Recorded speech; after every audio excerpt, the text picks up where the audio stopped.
Alors c'est un homme qui rentre chez lui un soir, il est crevé, claqué, il a passé toute une journée sur un chantier, il n'en peut plus.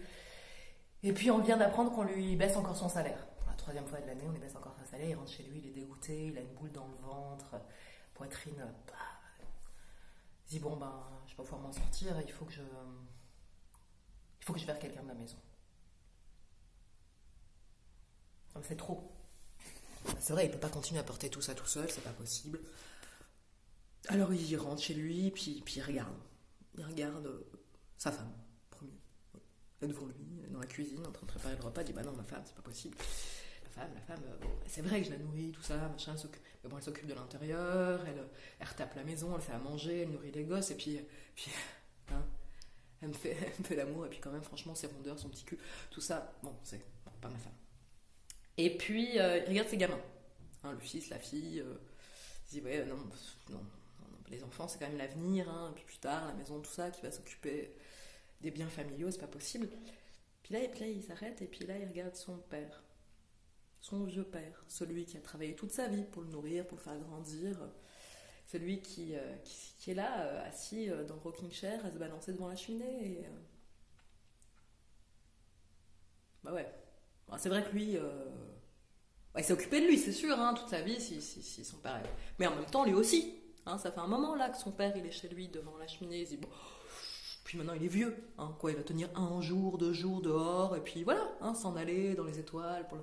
Et, et puis voilà, il passe tout son temps à fumer et à lire des journaux et à raconter des histoires aux enfants. Et les histoires, ben, il se dit, oh, c'est pas vraiment nécessaire, hein, c'est pas ça qui fait. Alors, il se met au milieu du salon, comme ça, il se campe bien devant ses deux pieds, sur ses deux pieds, et puis il dit, bon, écoutez, les temps sont durs. Jean, mon fils, prends cette couverture et mets ton grand-père à la rue, nous n'avons plus les moyens de le garder au foyer. Jean, comme ça, il s'arrête, pétrifié, statique. Il regarde son père, il regarde son grand-père. Le grand-père, il a grands yeux. Puis c'est le début de l'hiver, des flocons de neige dehors. Jean, il regarde son père, il regarde son grand-père. Il passe la main dans la poche de son jeans, et puis là, il prend son couteau. Et il commence à déchirer la couverture.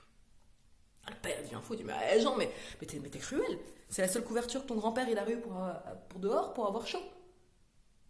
Jean il répond mais papa, je te préviens, si tu mets grand-père dehors, eh ben je lui donne une moitié de couverture.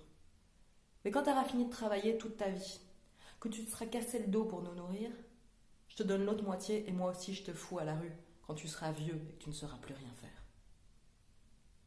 Alors là, le père, il devient tout petit.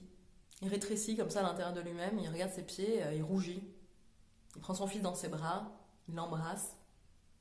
Il va près de son père, il pose sa tête dans ses bras. Il lui fait un énorme câlin. Pardon papa. Pardon, excuse-moi. Je vais aller dormir. Demain ça ira mieux. On trouvera une solution. Dors bien.